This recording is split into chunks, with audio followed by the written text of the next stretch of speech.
벌써 2018년에 한 달이 지나가 버렸습니다. 여러분들은 2018년 들어와서 하루하루를 무엇하며 사셨습니까? 여러분들의 하루의 일과를 잠시 생각해 보십시오. 여러분들은 무엇을 하고 살고 계십니까?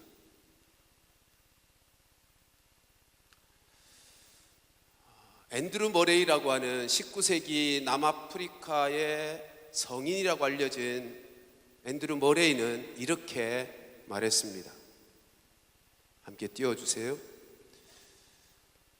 같이 한번 읽어보시죠. 시작. 그리스도인의 삶에서 첫 번째로 가장 필요한 것은 하나님과의 교제다. 호흡하기 위해서 매 순간 신선한 공기가 필요하듯이 또 태양이 매 순간 다시 빛을 내듯이 우리의 영과 혼이 강해질 수 있는 것은 오직 주님과의 직접적이며 살아있는 교제를 통해서이다. 반드시 날마다 주님으로부터 신선한 은혜를 받아야 한다.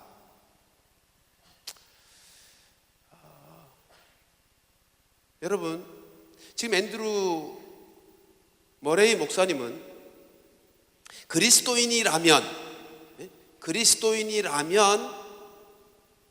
반드시 매일 주님과 교제가 있어야 한다고 말합니다.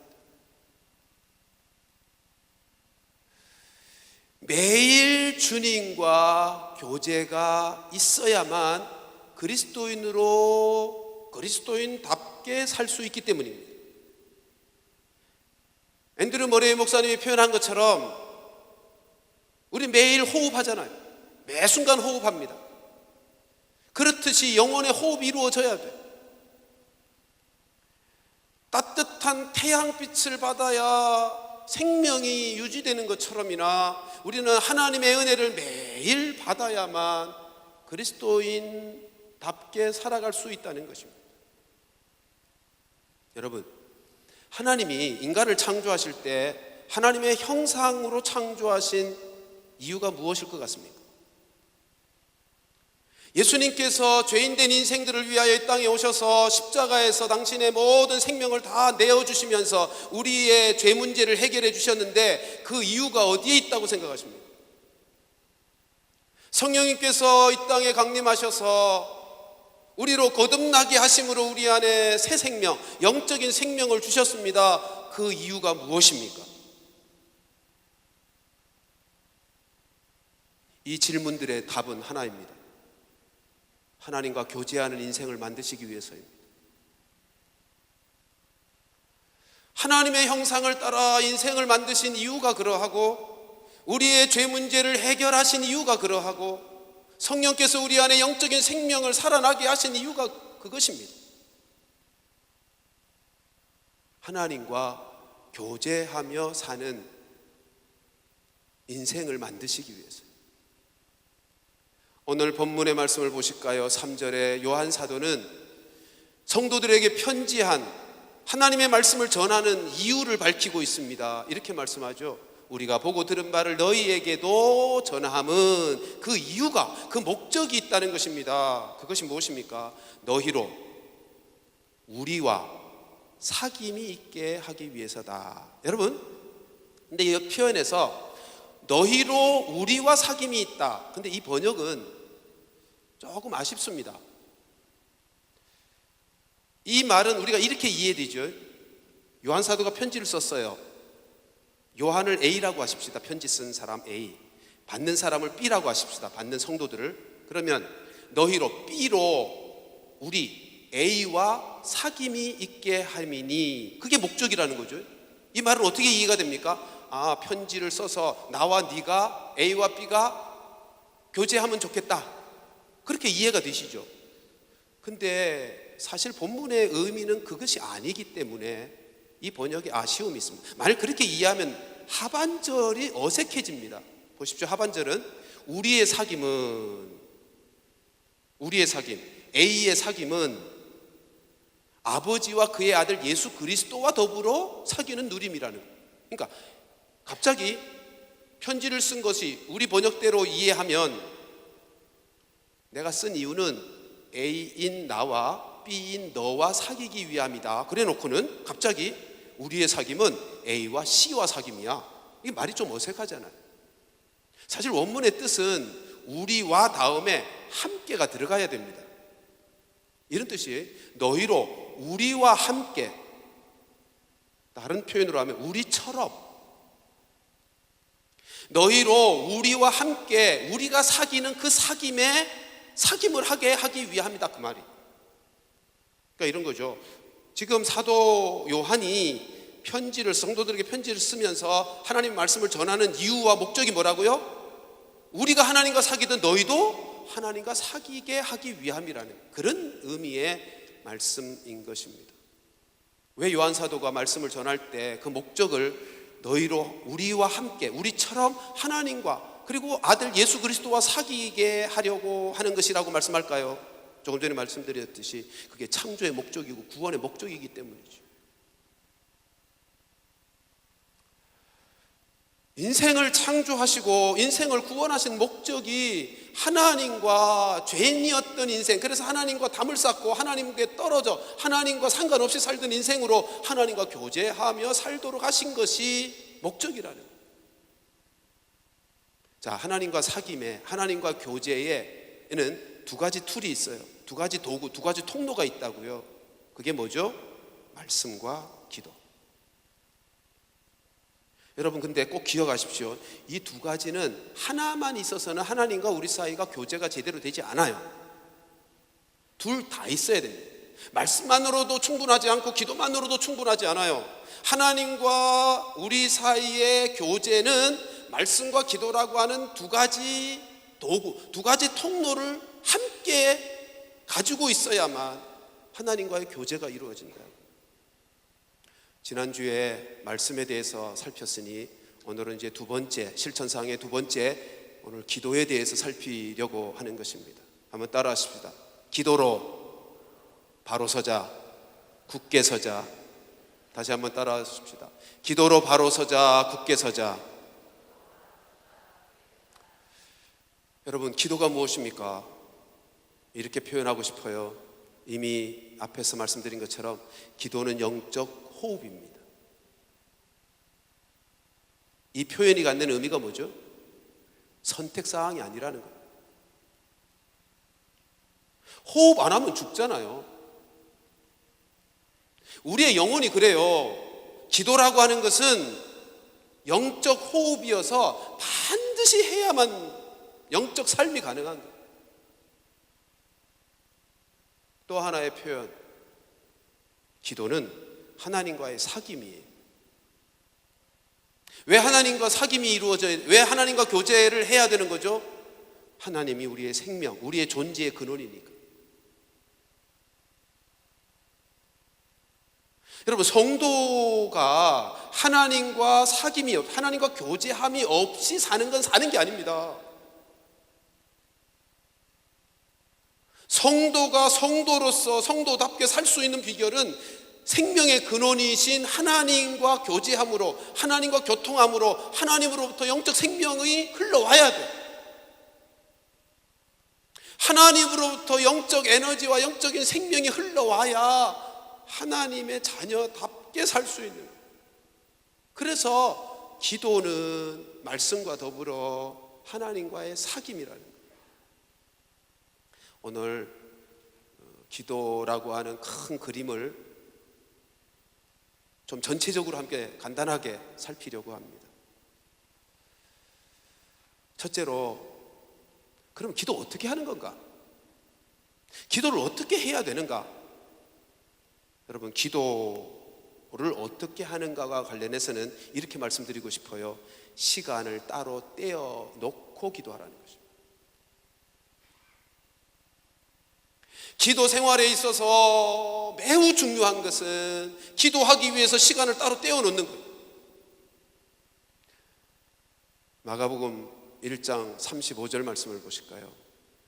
같이 한번 읽습니다. 시작. 새벽 아직도 밝기 전에 예수께서 일어나 나가서 한적한 곳으로 가사 거기서 하나님이셨던 예수님도 이 땅에 오셔서 하나님의 뜻을 이루어 드리는 그의 생애 속에서 기도하셨습니다.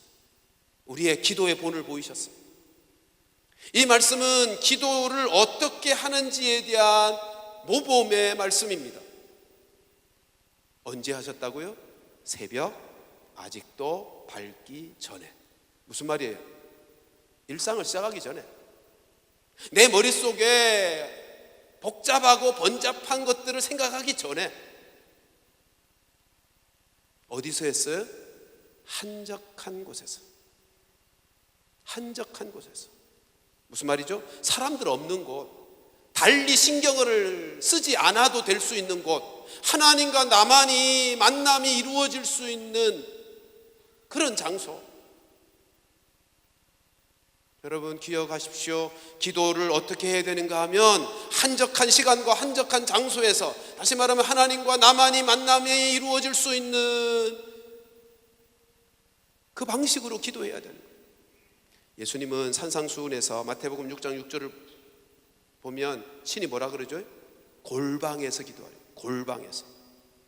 골방이 그런 의미예요. 사람이 내 시야에 없고 신경 쓸 일이 없고, 그래서 하나님과 나만이 마주하여 진정성 있는 만남과 교통이 이루어질 수 있는 그런 기도요. 그게 언제가 제일 좋아요? 새벽이요.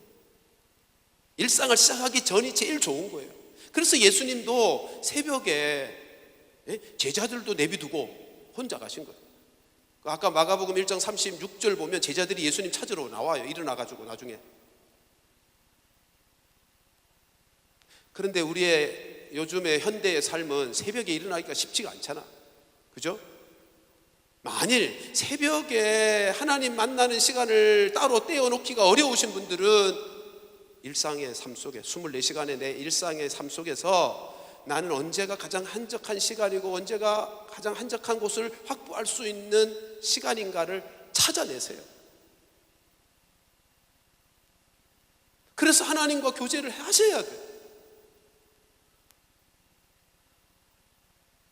사랑하는 성도들이여, 2018년에는 꼭 시간을 따로 떼어놓고 하나님과 나만이 만날 수 있는 장소에서 기도하는 기도의 거룩한 습관이 자리 잡게 되기를 주님의 이름으로 축복합니다. 두 번째는 무엇을 기도하는가? 하나님과 사귐의 기도를 할 때 기도의 내용은 무엇이어야 할까? 세 가지요. 여러분, 기도의 본질이 뭐라고요? 하나님과 사귐. 이 사귐의 내용은 세 가지입니다. 첫째, 회개 기도요. 생각해 보세요. 우리와 사귐이 이루어질 하나님이 어떤 분이죠? 거룩하신 분이에요. 그분과 교통이 이루어지려면 죄가 없어야 돼요. 그런데 죄 없지는 않잖아요, 우리가. 반드시 죄 문제는 해결돼야 돼. 그러므로 그게 뭐죠? 회개요. 자백이요. 거룩하신 하나님은 죄와는 함께 하실 수가 없어요. 기도가 하나님과의 사귐이라면 반드시 기도자가 해야 될 기도의 내용 중에 첫 번째가 회개예요. 우리 죄 짓고 살잖아요. 하루 살면 하루 죄 짓고, 열흘 살면 열흘 죄 짓고 살잖아요. 따라서 우리가 하나님 앞에 기도한다고 하면서 회개 기도 없는 기도는 기도가 아니에요. 하나님께 드리는 기도일 수가 없어요. 하나님 받으실 수가 없어요.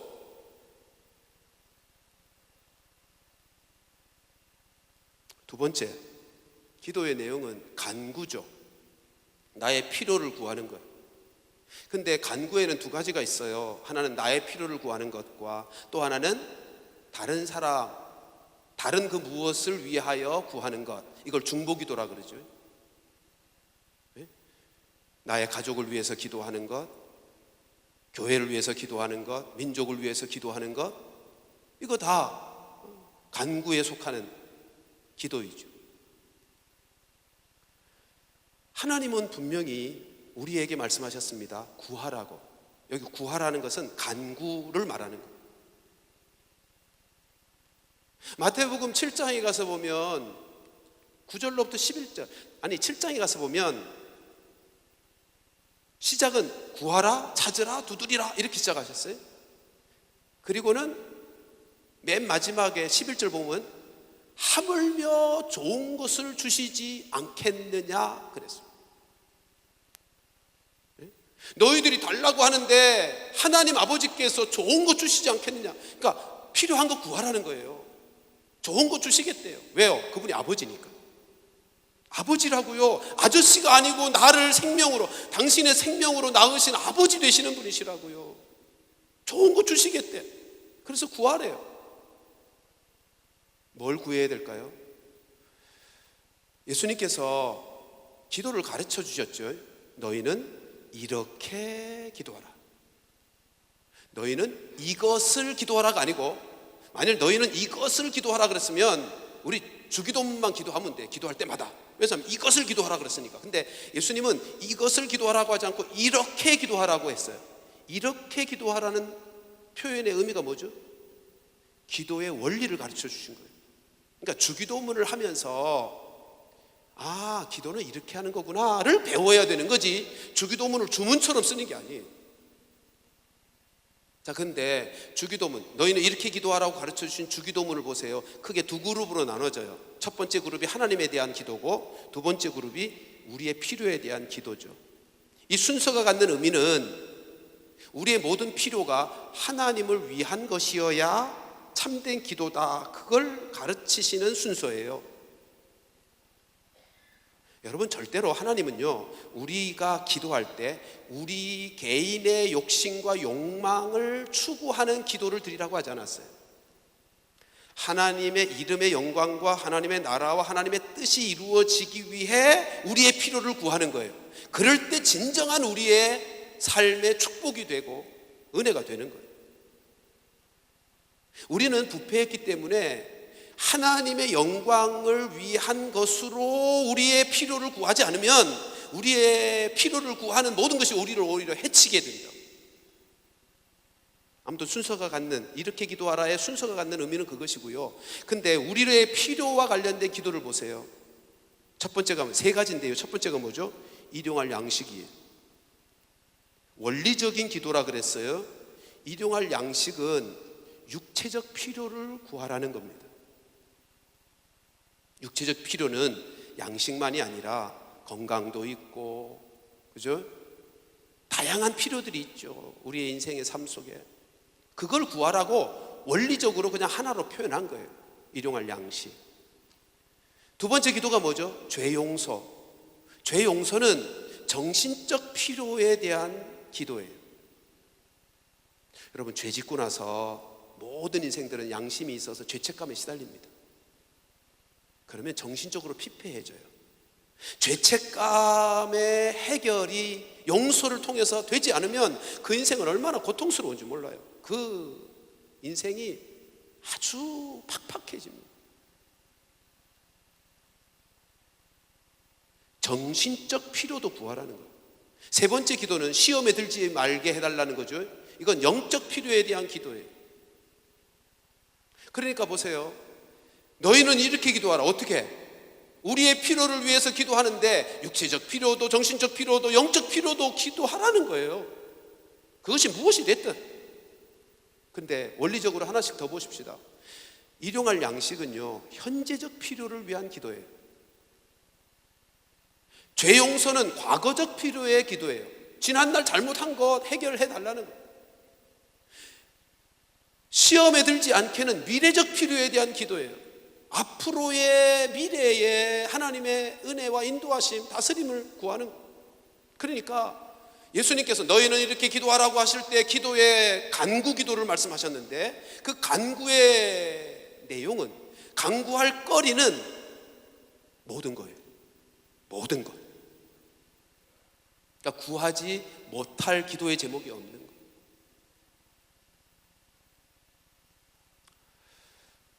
세 번째 기도는 사귐의 기도입니다. 여러분, 기독교의 기도의 특징이 이것입니다. 기독교만의 기도의 특징이 이것입니다. 인격자이신, 완전하신 인격이신 전능하신 사랑이신 하나님과 사귐의 기도를 드리는 것. 만일 교회를 다니면서도 하나님과의 사귐의 기도는 없이 간구의 기도로만 끝난다 그러면 미신을 믿는 것과 뭐가 달라요? 예?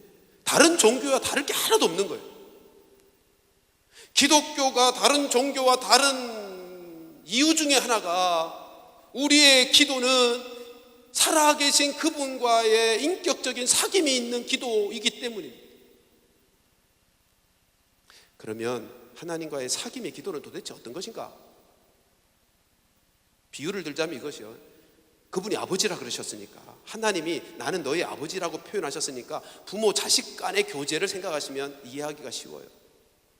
하나님과의 사귐이란 그렇게 복잡하거나 신비하지 않아요. 하나님, 아버지, 부모님과 자식 간의 교제를 생각하시면 돼.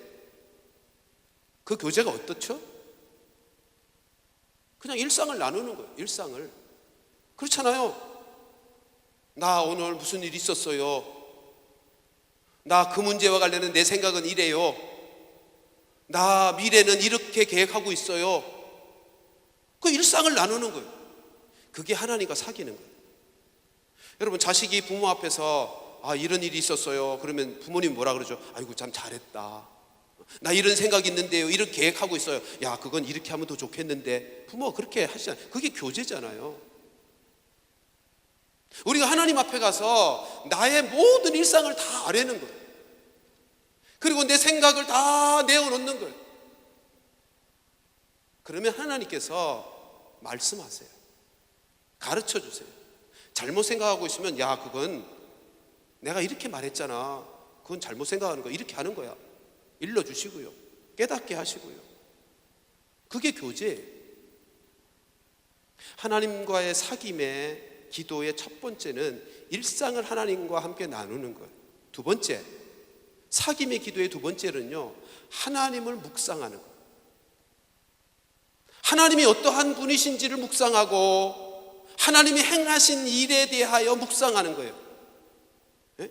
하나님의 사랑을 묵상하고 하나님의 공의로움을 묵상하고 하나님의 지혜와 능력을 묵상하고 하나님이 행하신 일들, 십자가의 은혜를 묵상하고 나에게 행하셨던 다양한 은혜들을 묵상하고, 근데 묵상으로 끝나는 게 아니라 그것을 감사하고 찬양하는 것을 하나님과의 사귐의 기도라고 하는 거죠. 우리 인간 관계 속에서도 그렇잖아요. 친구 만났어요. 그 친구가 나에게 지난 주간에 뭐 도움을 줬어. 그럼 만나면 뭐라 그러겠어요? 야, 지난 주간에 이런 일 나 도와줘서 고맙다. 그럴 거 아니에요. 그러면 상대방이 그 인사를 받고 고맙다는 인사를 받으면 기분이 좋아지잖아. 에이, 뭐 그거 가지고 그래. 우리가 하나님과 사귐도 똑같아요. 하나님이 어떠한 분이신지를 묵상하며 그 하나님을 찬양하고 감사하고 하나님이 행하신 은혜들을 생각하고 묵상하며 그것을 찬양하고 감사하고, 그러면 하나님이 영광을 받으시고요. 네? 하나님은 영광을 받으시고요. 우리가 하나님을, 거룩하신 하나님을 묵상하면 하나님의 거룩이 우리 가운데로 흘러와요. 하나님의 능력을 묵상하면 하나님의 능력이 우리 가운데 흘러오고요. 하나님의 사랑을 묵상하며 하나님의 사랑을 찬양하면 하나님의 사랑이 우리 가운데 흘러온단 말이에요. 이게 교제함을, 하나님과 사귐으로 말미암은 축복들이에요. 사귐의 기도로 말미암은 축복이 그 하나님의 속성과 하나님의 성품과 하나님의 은혜가 우리 가운데 흘러 들어오게 된단 말이에요. 그래서 오늘 본문에 4절은 이렇게 말씀하죠. 이 편지를 쓰는 이유, 하나님의 말씀, 복음을 전하는 이유가 기쁨을 충만하게 하려는 거예요. 기쁨을 충만하게 하려는 거예요. 여러분 보세요. 회개 기도를 드리세요. 네? 회개 기도를 드리면 기쁨이 충만해져요. 어떤 기쁨이죠? 사죄의 기쁨이. 네? 내 마음은 그 죄 때문에 얼가매고 고통스럽게 짓눌렀던 그것으로부터 자유케 되는 사죄의 기쁨이 있다고요. 간구의 기도를 드려도 하나님이 좋은 것으로 응답하시는 응답의 기쁨이 있어요. 사귐의 기도를 드리면 그 하나님의 성품과 하나님의 은혜가 우리 가운데 흘러와서 영적인 열매들이 맺힌다고요. 그게 얼마나 큰 기쁨인데.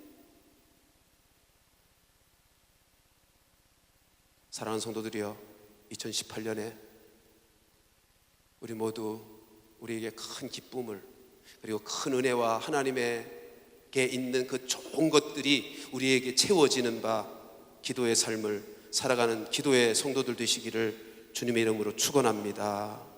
우리 2018년에는 꼭 기도의 거룩한 습관을 확보하십시오.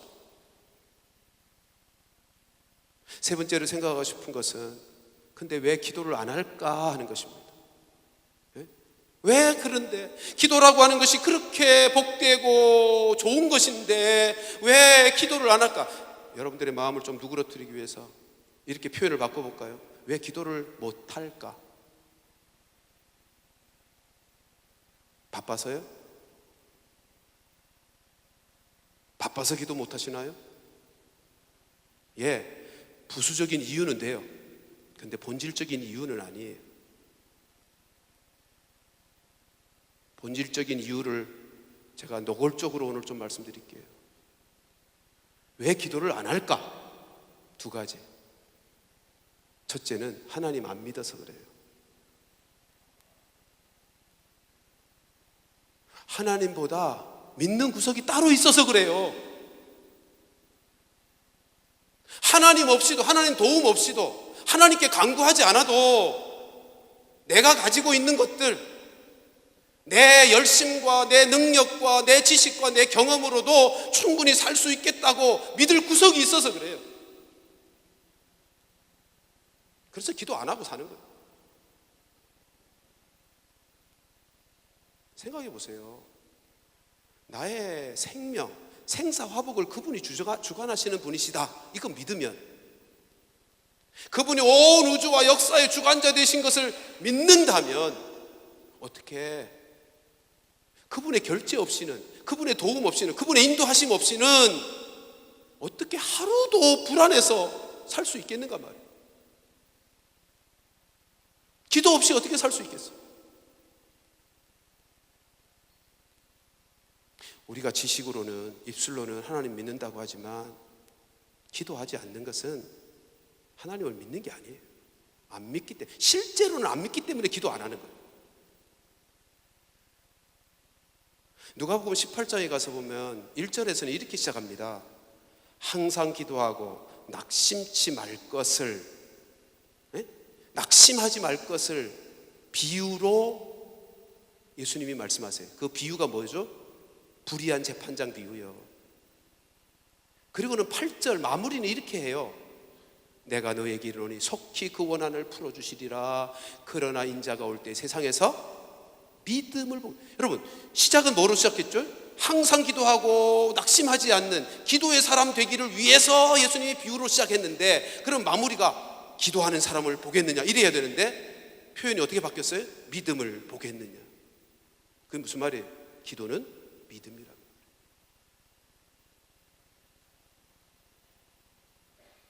아무리 입술로 하나님 믿고 있어요, 하나님 도움 없이는 난 살 수 없는 인생이에요, 그렇게 떠들고 있어도 실제로 기도하지 않는 것은 하나님 안 믿기 때문에, 믿을 구석이 따로 있어.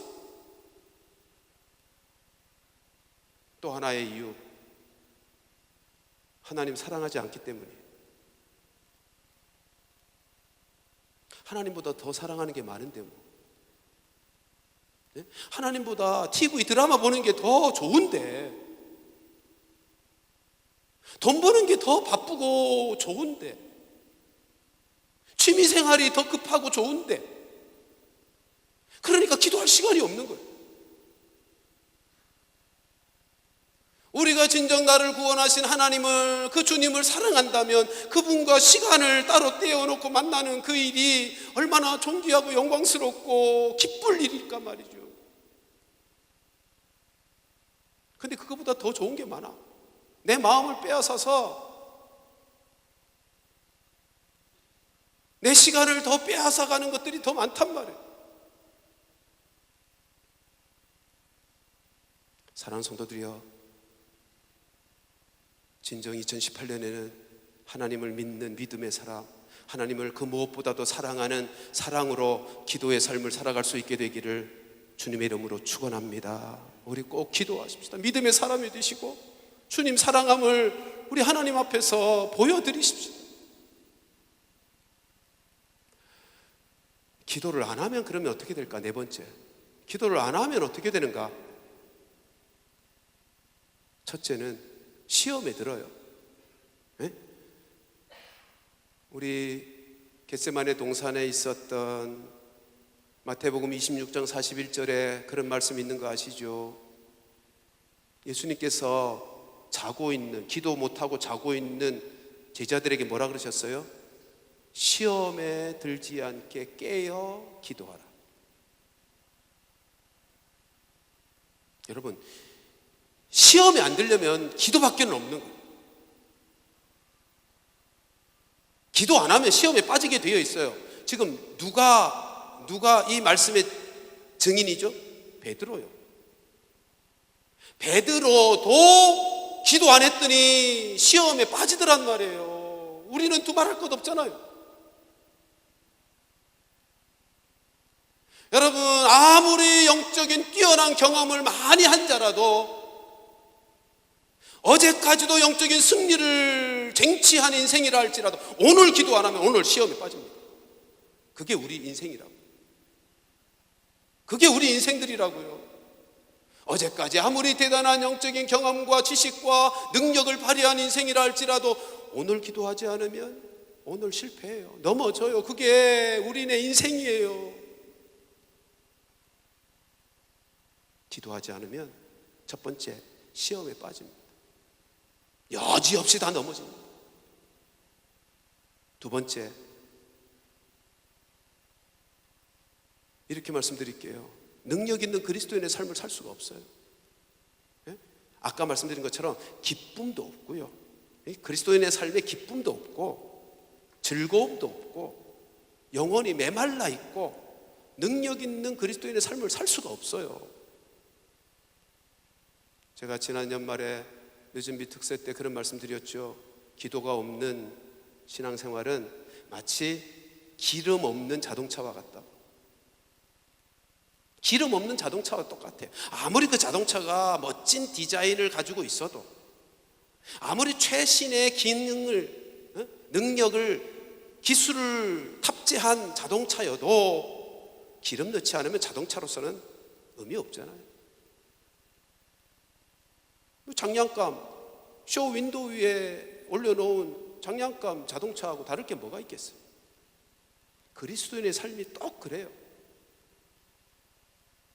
그리스도인의 삶은 기도 없이는, 하나님으로부터 오는 은혜와 능력을 공급받지 않으면 그럴듯해 보이는 멋진 자동차일 뿐이에요. 실패하고 넘어진다고 신앙생활 재미도 없고요, 답답하고요, 메마르고요, 고통스럽고요.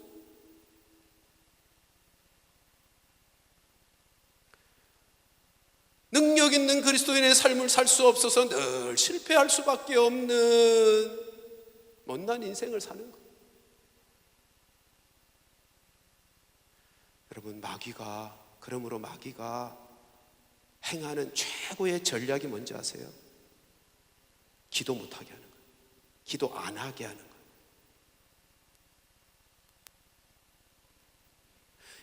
가장 먼저는 예수 안 믿게, 못 믿게 하는 거겠죠. 왜냐하면 예수 못 믿게 해야 하나님과의 사귐 자체 근원을 없앨 수 있으니까. 근데 예수 믿은 사람에게서, 성도들에게서 사탄의 최고의 전략은 기도 못하게 하는 거예요. 성역 공부 열심히 해도 오케이, 봉사 열심히 해도 오케이, 기도만 못하게 하면 오케이. 왜요? 기도 못하면, 기도 안 하면 그 모든 지식과 모든 섬김, 그 모든 사역 다 꽝이 되거든요. 다 헛것이 되거든요. 사단이 너무 잘 아는 거예요. 하나님의 은혜와 능력으로 행하지 아니하는 그 모든 것들은 아무리 대단해 보여도, 사람들의 눈에 대단해 보여도 의미 없어요. 의미 없어요. 지금 한국 교회가 그 증거잖아요. 사탄이 언제부턴가 한국 교회에서 기도를 다 뺏어갔어요.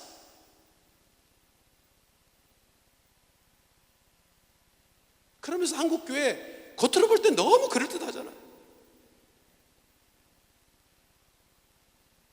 근데 다 꽝이야. 여기저기서 물거품이 꺼지는 소리들이 다 나고 있어요. 사랑하는 성도들이여, 우리 2018년에는 기도하는 사람들이 되십시다. 기도하는 교회를 세워가십시다. 말씀을 이렇게 정리하고 싶어요. 사랑하는 성도들이여, 여러분들의 인생을 기쁨이 가득한 삶으로 살아가고 싶다면 기도하세요. 기도하세요. 혹시 어떤 분이 이렇게 생각하는지 모르겠습니다. 아이고, 기도처럼 지겹고 지루한 게 또 어디 있을까? 아니요. 여러분, 기도가 그렇게 지루하고 재미없는 시간이 아니에요. 그건 만일 그렇게 생각하는 분이 있다면요, 아직 기도의 맛을 못 본 사람이라 그렇게 말하는 거예요. 그렇게 생각하는 거예요. 하나님과 친밀한 사귐의 기도의 맛을 본 사람은 그렇게 생각할 수가 없어요. 그 영혼이 얼마나 기쁜데.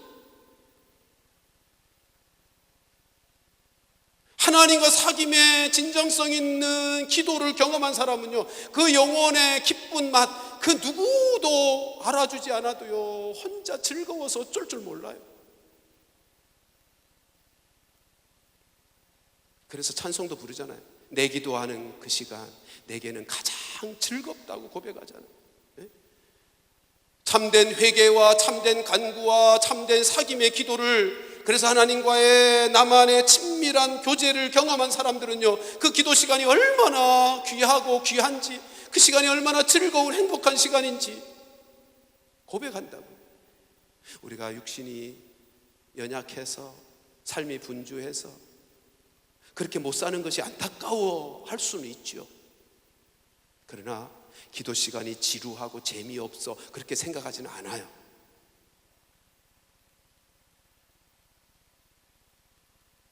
우리 한번 따라 하십시다. 기도로 바로 서자, 굳게 서자. 2018년에 우리 모두 거룩한 기도의 습관. 기도는 중요하지, 그게 아니고요, 기도가 제일 중요하지여야 되고요, 기도 없이는 다른 것은 할 수가 없지라고까지 가야 돼요. 그래서 2018년에 기도의 거룩한 습관을 우리의 삶 속에서 확보하고 바로 서고 굳게 서러 우리의 삶을 통해서 진정 하나님의 뜻을 아름답게 펼쳐가는 능력 있는 그리스도인들이 다 될 수 있기를 주님의 이름으로 축원합니다.